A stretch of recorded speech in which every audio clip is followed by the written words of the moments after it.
went through like the Super Bowl and all that. How does that help you this time around, going through a lot of the same stuff again? Yeah, it's helpful, you know, playing in playoff games and winning playoff games, and then being able to draw on those experiences. And certainly road playoff games, I think, are extremely hard to win.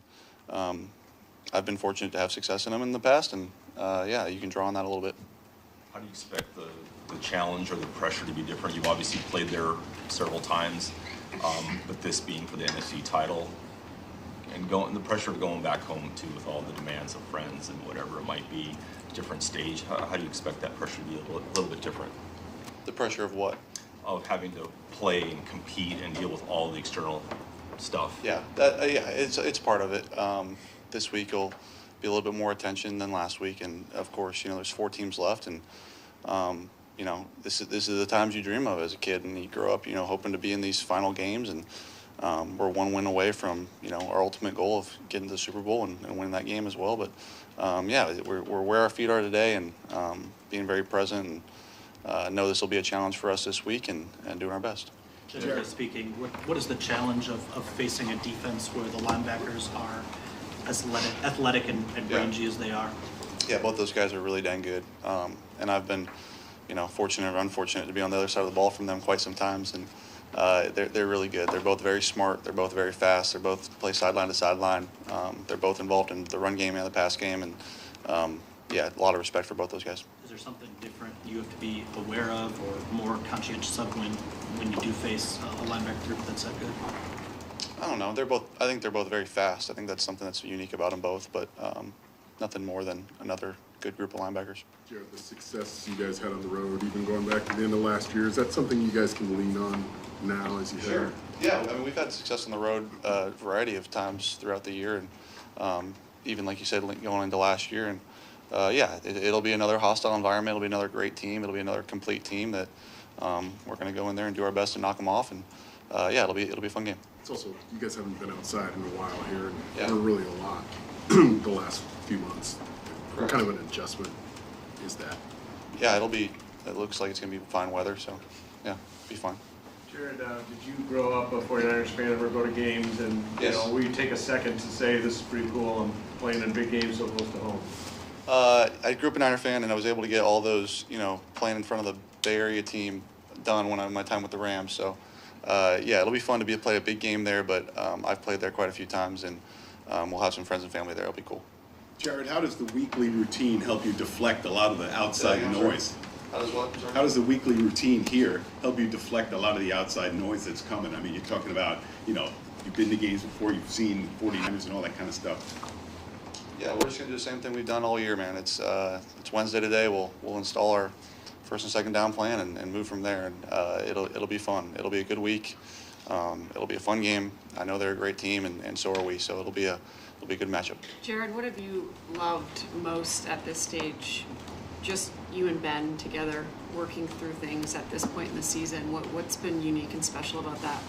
I think how much input he allows me to have, and whether he takes it or he doesn't, he allows me to say it, and uses some of it, and it's fun for me. It really is. It allows me to really be a part of the plan in some ways, and he's a great listener, and listens to not only me but all the players of what they want, what they see, and that's not only through the week but on game day the same way. Jared, I think I asked you before the first playoff game just about whether you need to say anything to the young guys as a veteran that's been there, and you said no. That they were ready. How did you gain that sense that this roster, this young roster, was ready for this moment? Because that's clearly been the case. I think back to like last year when we played Green Bay at Green Bay. That's the closest to a playoff game we had been to that point, and the way those guys walked in there and handled that, and knowing we got bounced 20 minutes prior to the game starting and still going in there and handling business. You do that, you're not worried about any young guys not being able to handle that stuff. They speak for themselves, and our guys will be ready. You were number 16 all growing up in the area all the way through Cal. Yeah. That number means a lot there. Yep. Did you like the added pressure that brought wearing that number 16, or how did you? I didn't even. The whole story of it, I chose, or my dad really chose it for me in some ways, and because I was too young to even really watch Joe Montana, and So it was my number growing up, and I wore it because my dad said, "Hey, that's Joe Montana's number. You should pick it." And I'm like, "All right," and chose it, and just continued to wear it. But no, I'm obviously a huge fan of his, and it'll be fun. I don't have any. I've played there a ton of times wearing that number, and didn't seem to matter. Did that start in Pop Warner? Is that what Yeah, I was 7 years old. You talked about your offensive line before, just how fortunate you are to play behind that. Can you speak to what sort of engine that is for the whole offense? I mean, the fact that they keep you guys going, protect you, and Right. everything.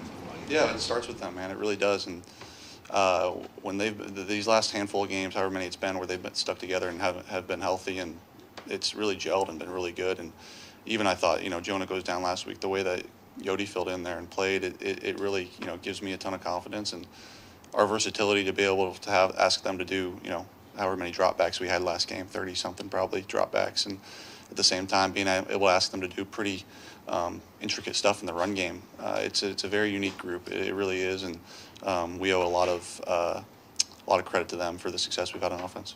Jared, you guys got a lot of really good players, obviously, but maybe not viewed. What's that? I said thank you. You're welcome. Maybe not viewed though as the superstars, like maybe the 49ers have or other people. All right.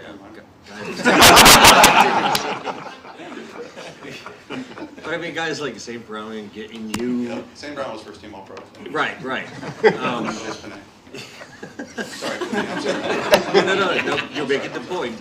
Absolutely. But do you feel like this is a chance for more people to see what you have? I know what you're getting at. Yes, I do. I think we've got a ton of great players who maybe haven't had the national stage that up to this point that a lot of other guys have, and obviously they have a ton of good players as well, and a ton of Pro Bowlers and All-Pro players over there, and we feel like we've got a lot of good players too, though, like you mentioned, and excited to play on another national stage and be able to showcase that.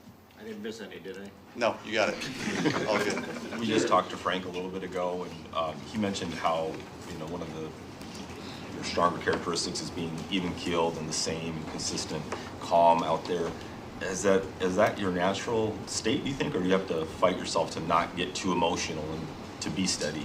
Yeah, it does come quite naturally, but I do think there is a part of me that's intentional about being consistent, whether things are good or bad, and making sure guys know that I'm not worried about it. So you guys are, it's all handled, it's all under control, and and that's not easy. I think at times you are worried about things. You are trying to make sure things are the right way, and being able to give off that everything is handled is important, I think, and something that I've always tried to do. Jared, when you look at how the season's gone and how you performed now in the postseason, playing pretty clean, is this kind of how you envision playing the quarterback position at its peak, and what has it meant for you to kind of captain the ship of this offense?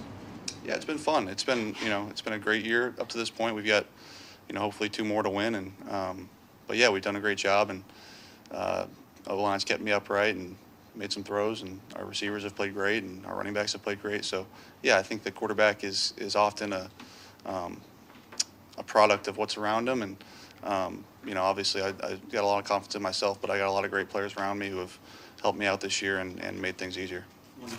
Frank, just talked about the love of the puzzle of the game and prepping with you through the course of the week on diagnosing the defense. I'm just wondering your appreciation of that aspect, because we see the on-field results, and that's ultimately how you're judged, but the preparation component of it, how much do you enjoy the puzzle?